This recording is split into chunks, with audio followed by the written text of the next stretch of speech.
tell anybody to his face to go to hell.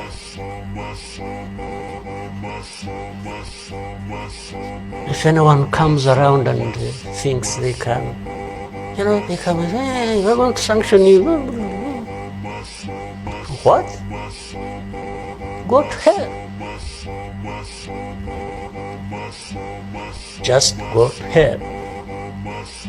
You have your own issues to deal with. Go and deal with your own issues. Leave me to mine.